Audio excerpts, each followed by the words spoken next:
Yo les gens, ici King Blan en rapport. On se retrouve pour un nouveau concept d'émission, un bout d'univers.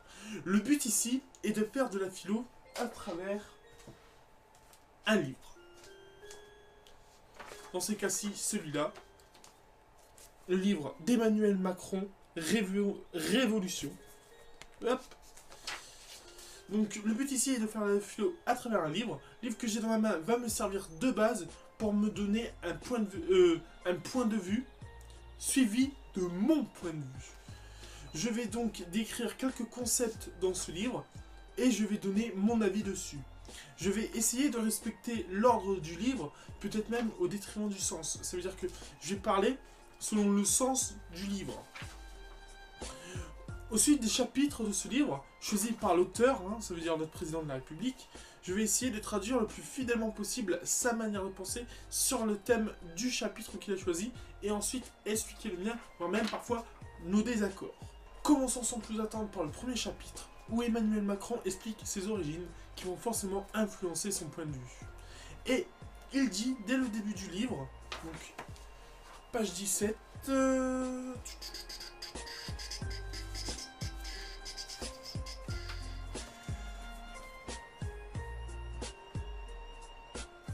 Je suis né en décembre 1977 à Amiens, capitale de la Picardie, dans une famille de médecins hospitaliers. Cette famille avait accédé récemment à la bourgeoisie, s'élevant, comme on disait parfois, par le travail et par le talent. Cette histoire explique le point de vue de Macron sur le capitalisme. C'est un capitaliste convaincu qui pense, si on travaille, on peut parvenir par faire partie des grands. La meilleure façon de se payer un costard, c'est de travailler. Voilà. Et là, je vais directement dire pourquoi je ne suis pas d'accord. Et pour cela, je vais me servir du livre. Car, à la suite du livre, Emmanuel Macron met en avant le savoir et dit ceci, hop, sur la page 19. Ma grand-mère m'a appris à travailler dès l'âge de 5 ans. Une fois l'école terminée, c'est auprès d'elle que je passais de longues heures à apprendre la grammaire, l'histoire, la géographie et à lire. J'ai passé des jours entiers à lire à voix haute auprès d'elle. Mon enfance fut rythmée par ces attentes inquiètes de mon retour du moindre examen. Et plus tard, il dit ces mots qui ont bercé mon enfance et qui enferment une part de ce qui est important que tout, la tendresse, la confiance, le désir de bien faire. Nombreux sont ceux qui n'ont pas eu la chance que j'ai eue. Ce qu'on en fait ensuite, bien sûr, c'est autre chose. Je vous explique le désaccord. Nombreux sont ceux qui n'ont pas eu la chance que j'ai eue. Ceux qu'on en fait ensuite, c'est autre chose. Non, c'est pas autre chose. Pas du tout. C'est même d'eux qu'on parle. Quand, à la suite du livre, il va parler des personnes fragiles. C'est justement les personnes qui n'ont pas cette connaissance. Et le premier chapitre explique à lui seul tout le paradoxe du capitalisme que représente Macron. Un point de vue qui a effectivement une égalité des chances. Cependant, nombreux sont ceux qui n'ont pas eu la chance qu'il a eu d'avoir le goût de l'information et de la philosophie. On ne connaît pas tous l'importance cruciale du savoir et on ne peut pas se permettre de mettre à côté toutes ces personnes comme il a l'air de le faire. Quand il dit c'est autre chose, c'est selon moi fermer les yeux sur le bonheur commun. Il ne peut pas fermer les yeux sur toutes ces personnes malchanceuses. C'est une première injustice qui passe par l'information. Sa grand-mère, qui était philosophe, lui a donné les armes pour avancer. Mais il faut se rendre compte que chacun n'a pas eu cette chance. Il a compris très tôt que le savoir nous apporte la liberté, idée que je partage entièrement avec lui. Mais il faut garder en tête que tout le monde n'a pas eu la chance de posséder cette culture. Il faut donc faire en sorte que cela soit dans la culture populaire, ce qu'un président peut faire en demandant par exemple des cours de philosophie dès le plus jeune âge. Mais ce partage de la connaissance n'est pas dans ce bouquin. Et donc son ascension par le travail, comme il le dit, ne semble pas possible, car tout le monde n'a pas accès au savoir qui l'a aidé à avancer. Et cette idée où quelques élus vont faire entièrement avancer vont nous faire entièrement avancer est dominante dans ce livre. Au bout d'un moment, il dit même faire avancer dans la société française de nouveaux visages, de nouveaux talents. Il n'est pas ici d'avancement collectif, mais bien d'avancement de la masse grâce à quelques individus. Et c'est tout ça le capitalisme. Ensuite, il y a une phrase sur laquelle je voudrais revenir. En parlant du chômage, il dit: alors que nos voisins ont su trouver les solutions pour réduire durablement le chômage. Soyons bien clairs, donc il dit ça page 32, mais soyons bien clairs, si c'est pour avoir des travailleurs pauvres, ce n'est pas la peine, c'est un échec quand même. Le but, c'est de réduire la pauvreté, pas de donner du travail à tout le monde. Le dire, on va réduire la pauvreté en donnant du travail à tout le monde, c'est pas vrai, c'est faux, c'est un leurre. Et l'Allemagne en est un bel exemple. Page 38 dans le livre, Macron, il dit qu'il y a deux mentalités.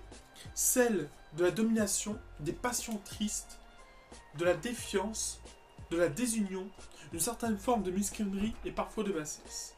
Et la sienne, celle de la culture, des grandes passions joyeuses pour la liberté, de l'Europe et le savoir.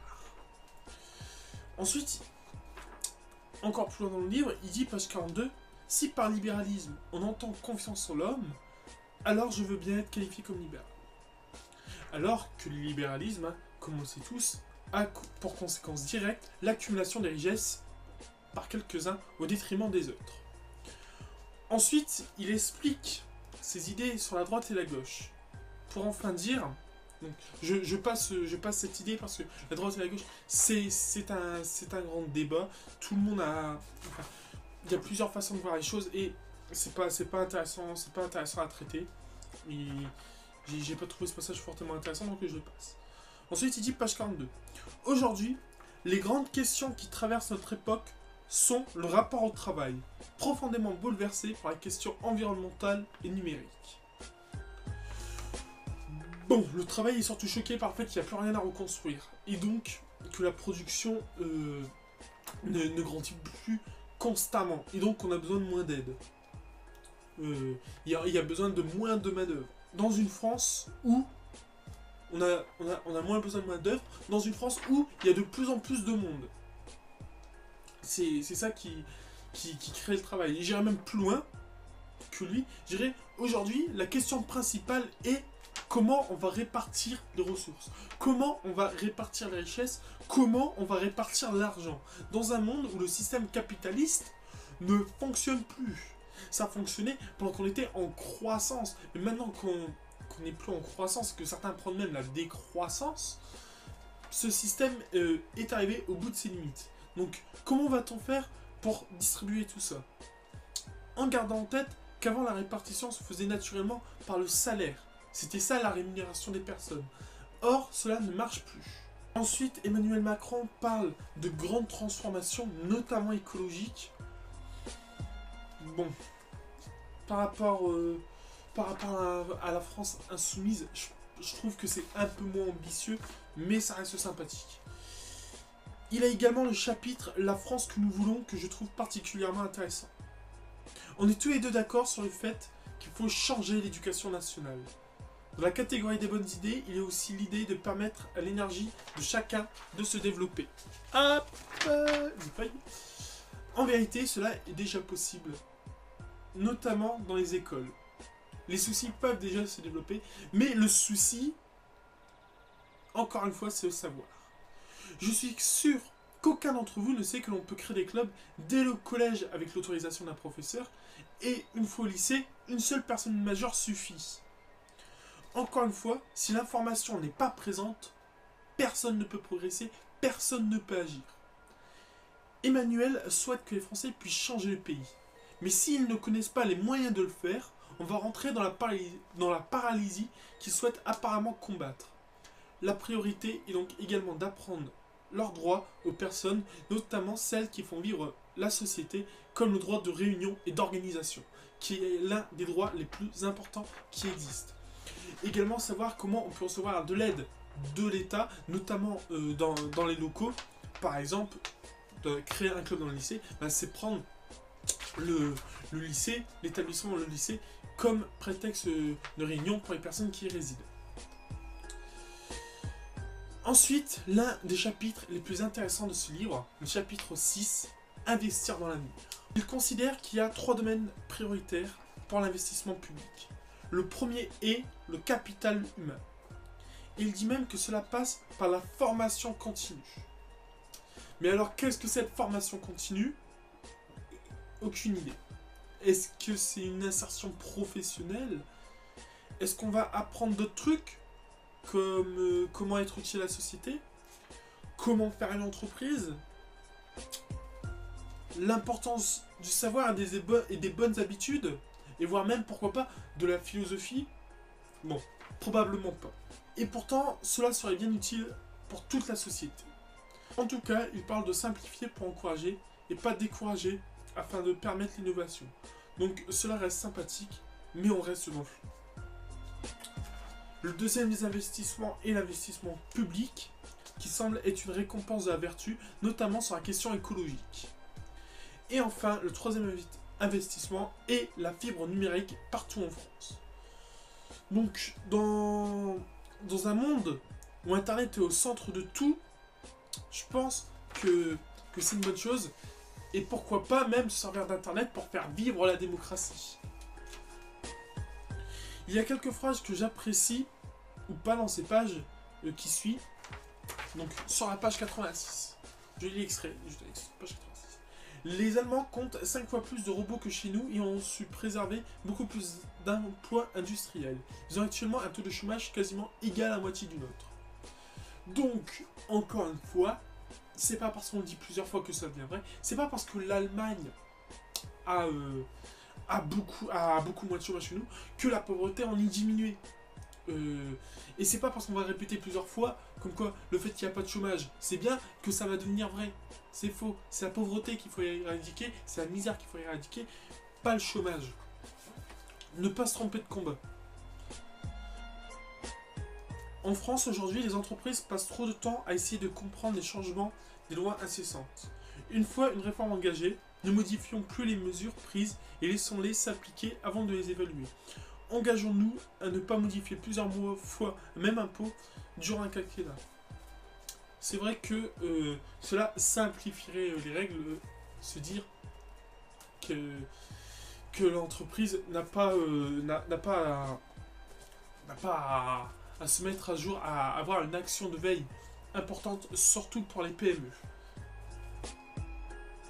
Qu'on sollicite même les acteurs et tous les Français pour identifier ces règles devenues caduques. Donc, c'est demander aux citoyens, finalement, de dire en quoi, si certaines règles gênent, si elles ne gênent pas, si on a qui sont accessibles, si on a qui sont accessibles, et si on a qui sont bien, si on a qui sont pas bien, ce qui est un peu la base de la démocratie. Donc, j'apprécie fortement. Un peu plus loin, page 91, encore une fois une petite phrase capitaliste. La concurrence est inévitable à l'innovation. Et la coopération alors, c'est également ça, la base. Quand on voit Albert Einstein dans ce livre, écrit par Walter Isaacson, on voit bien que la coopération est importante. C'est Cédric Villani qui est dans son parti. Lui également parle bien d'un monde scientifique où chacun s'entraide. La phrase est un peu injuste. Ensuite, il y a un superbe passage sur l'écologie, même si forcément, il ne fait pas mieux que le programme de la... Après, nous allons parler de l'école. Macron porte une grande importance à l'école et je trouve personnellement que cela est bien justifié. Et il propose un grand combat pour l'école sur 3 axes. Premier axe, l'école primaire, où il accepte que l'on n'est pas égaux pour mieux aider tout le monde. En gros, si c'est pour avoir plus de personnalisation dans le travail et plus d'investissement dans les endroits en difficulté, il n'y a strictement aucun souci. Il parle aussi de faire des tests, de nouvelles pratiques pédagogiques, et cela me semble parfait. Comme ça évitera de rentrer dans les vieilles habitudes, éviter que ce genre de livre que je n'ai pas sur moi, tout le monde n'a pas eu la chance de rater ses études d'Olivier Roland, puisse sortir. Ensuite, le secondaire, où il souhaite juste remettre les classes anglo-germain. Alors si c'est sur la base du volontariat, ok, il n'y a pas de souci. Par contre, si c'est obligatoire, c'est complètement nocif, car l'apprentissage des langues en France est une catastrophe. Et la priorité est de trouver les moyens pour que cela se passe mieux avant d'en mettre plus. Et enfin, l'orientation. Oui, la conscience que cela se fait la plupart du temps sans grande vocation, mais à mon sens, c'est le rapport au travail qui ont tort. Et cela paralyse forcément l'éducation. C'est la manière dont on travaille, dont les gens vont vers le travail qui est un problème. Et forcément, si cela est un problème, bah, l'orientation des plus jeunes, et donc les moins enclins à réfléchir et à analyser, hein, dû à leur inexpérience, va être forcément problématique. Et pour la pédagogie, ils souhaitent laisser plus de pouvoir aux profs. Il ne reste plus qu'à faire un programme un peu respectable et cela sera parfait. Parce que le nôtre est trop chargé dans certaines matières au point où les professeurs ne peuvent même pas se permettre de perdre trop de temps en explication. Alors que c'est principalement ça, l'éducation. C'est expliquer. On ne perd pas de temps à expliquer. Si expliquer devient une perte de temps, c'est qu'il y a trop. Dans le chapitre suivant, il dit comme quoi l'Allemagne a réussi à sortir du chômage, mais le fait qu'il répète encore et encore et encore ne fait pas cette information quelque chose de vrai. C'est le pays où les travailleurs pauvres existent, et sont même pas rares en plus. C'est presque la norme. Ce n'est pas une victoire, c'est une immense défaite. Il parle également que cela serait une bonne idée de répandre les apprentis payés moins cher, sous prétexte que travailler est un service que lui donne l'entreprise. Au risque de faire un cercle vicieux d'apprentis. Non mais, là justement, parce que dans certaines boîtes, on ne fait que travailler avec des stagiaires. C'est également, ça a également été le cas, je sais plus si c'est vrai, mais de Domino's Pizza. Je ne suis pas trop chaud. J'ai l'impression qu'on a trouvé un nouveau moyen d'obliger les gens à travailler. Avant, les obliger, on disait, bah c'est simple, tu travailles, sinon bah t'es à la rue. Maintenant, on va dire, bah c'est simple, tu travailles gratuitement, sinon tu vas pas avoir accès à ton diplôme et donc pas au travail. C'est juste un cercle hyper vicieux. J'ai juste l'impression qu'on a trouvé un nouveau moyen de faire travailler les gens gratis.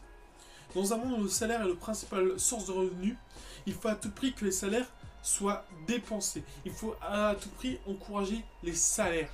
C'est vrai. À condition qu'il y en ait un. Ou alors, il faut trouver une économie alternative. Sinon, on ne va pas vers le bon dénouement. Au contraire même, dans un monde où le salaire est la principale source de revenus, on fait pas tout pour que le salaire y réduise. Au contraire, on l'augmente. On parle également dans le livre de flexibilité pour pouvoir s'adapter aux organisations. Page 126. Il faut pouvoir adapter en permanence son organisation. Ok, mais il faut également permettre la survie des individus. Et c'est cela le plus important. L'un va avec l'autre. Car s'il n'y a plus d'entreprise, il n'y a plus de richesse. Et s'il n'y a plus d'individus, il n'y a plus d'entreprise.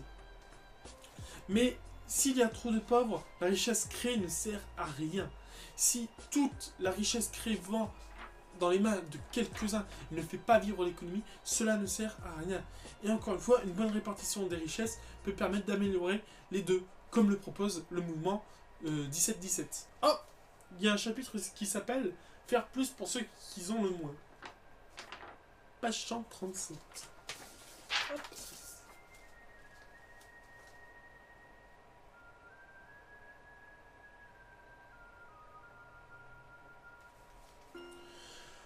Pour près de 9 millions de nos concitoyens vivant sous le seuil de pauvreté, qui ont moins de 10 € par jour pour vivre, après avoir payé leurs dépenses courantes, la misère n'est pas un risque, mais une réalité. Et pour beaucoup de Français qui craignent la spirale infernale de la précarité, c'est une inquiétude quotidienne. Le bouquin. Cela est à croire que les individus sont à 5 € par mois. Bien sûr, Macron souligne comme quoi il croit que le travail sera libérateur pour les plus démunis. Mais malheureusement, il n'en est rien. Et augmenter la précarité donnera du travail, certes, mais cela ne fera pas en sorte qu'il n'y ait plus de personnes démunies, comme le montre l'Allemagne.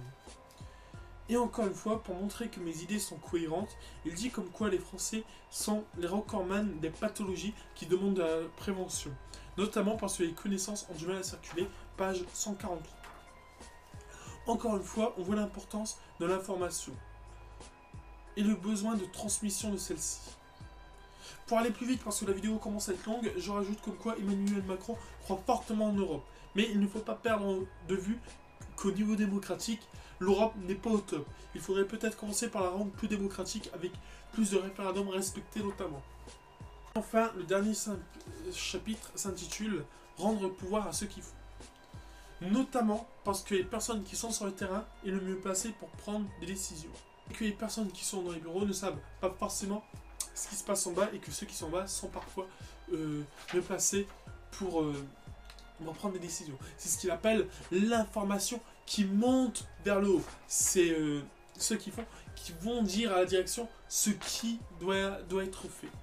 Il faut également qu'il y ait un échange entre les deux. Macron a bien précisé là-dessus. Donc, moi je suis ok, j'aime cette idée. Il faut également garder en tête que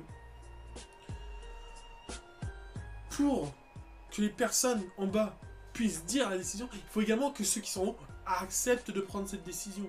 Pour que l'information circule, il faut de l'écoute.